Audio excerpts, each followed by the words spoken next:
Et ce soir, nous recevons Frédéric Wohl. Bonsoir. Bonsoir. Merci d'être avec nous. Vous êtes responsable départemental SNUDI FO. On va parler de la réforme des retraites avec vous ce soir. 35e jour de grève déjà aujourd'hui. Demain, une nouvelle manifestation interprofessionnelle va avoir lieu. Vous allez y prendre part. Les enseignants, vous attendez quoi de cette nouvelle mobilisation nationale demain ?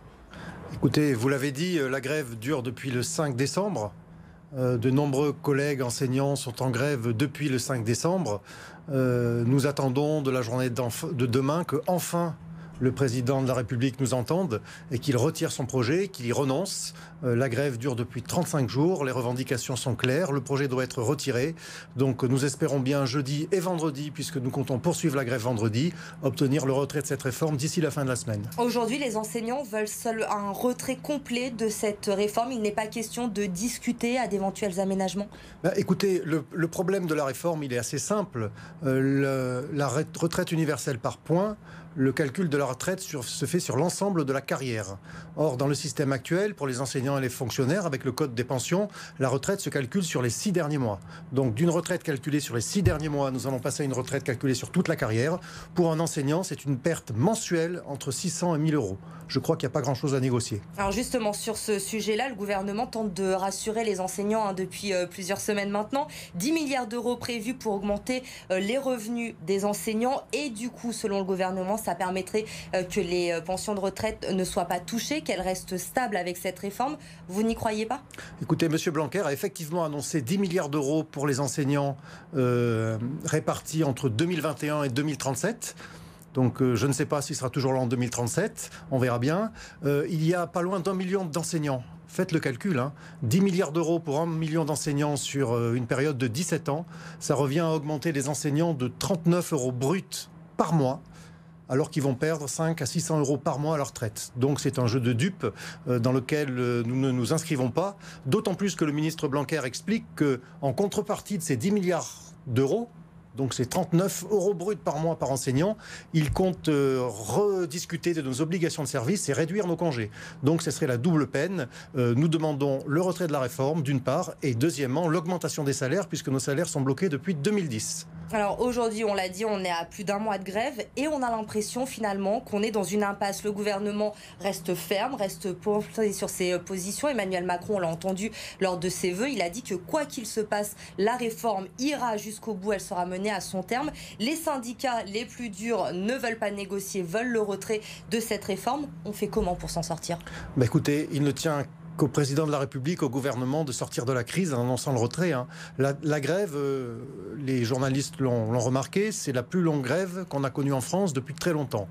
Elle dure depuis le 5 décembre. Pendant les 15 jours de fête, il n'y a pas eu de trêve. La grève s'est poursuivie à la SNCF, à la RATP, elle s'est poursuivie à l'Opéra de Paris, et là on voit de nouveaux secteurs, comme les avocats, comme les raffineries qui rentrent dans le conflit. Nos collègues de FO Chimie nous indiquent qu'à la raffinerie de Feyzin, aucun produit ne sortira pendant toute la semaine. Donc de nouvelles professions rentrent dans la mobilisation. Donc la mobilisation, la grève est loin de s'essouffler. Donc à partir de là, il faut que le président de la République écoute, entende ce qui se passe, retire sa réforme et ouvre des discussions sur une autre base. La grève ne s'essouffle pas, vous l'avez dit, et pourtant le texte de loi doit être présenté le 24 janvier prochain devant le Conseil des ministres. C'est rapide, c'est demain quasiment. Oui. On a l'impression que finalement les marges de manœuvre ne sont plus très grandes. Oui, le texte doit être présenté au Conseil des ministres du 22 janvier et on a appris que le texte avait déjà été soumis au Conseil d'État. Donc ce qui montre qu'il n'y a pas grand-chose à négocier. Alors visiblement, il y a un petit scénario qui se prépare autour de l'âge pivot. Mais encore une fois, l'âge pivot, ce n'est pas une question à négliger, mais ce n'est pas le cœur de la réforme. Le cœur de la réforme, c'est la disparition des systèmes actuels pour les remplacer par un régime par points.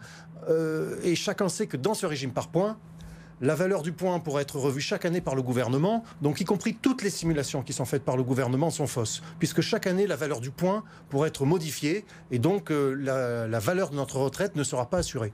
On l'a compris, pour beaucoup de syndicats, les syndicats réformistes surtout, c'est le problème de cet âge pivot qui est en cause dans les négociations. Pour vous, c'est la réforme universelle dans sa globalité, vous venez de le dire. Et pourtant, une majorité de Français est pour cette réforme universelle. Elle était prévue dans le programme d'Emmanuel Macron.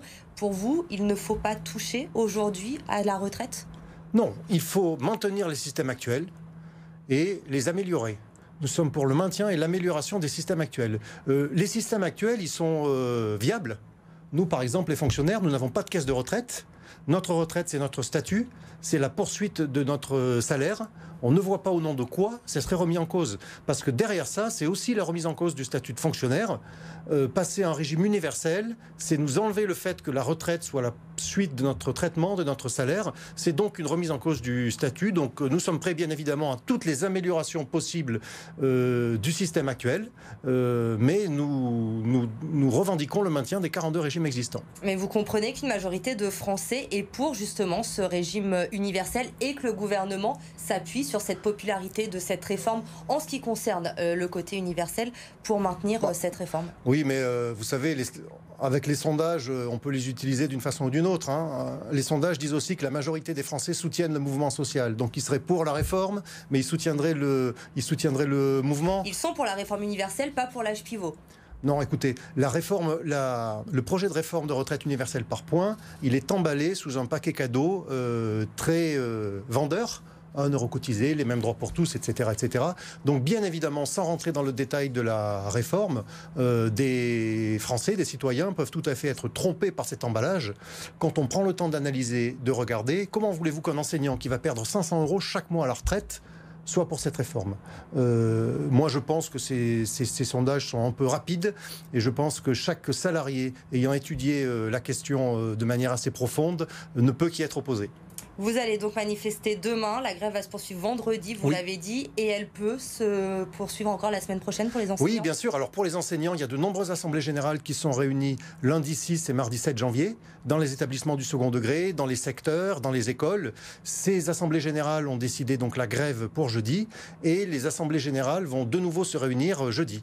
Nous, en tant qu'organisation syndicale, avec nos collègues de la CGT, avec nos collègues de Sud, de la FSU, de la CNT, nous appelons les enseignants à être en grève le vendredi, à reconduire cette grève jusqu'à ce que le gouvernement recule. Merci beaucoup Frédéric Vold d'avoir été avec nous ce soir. Vous êtes responsable départemental SNUDI FO. C'était l'invité de Montsorlian.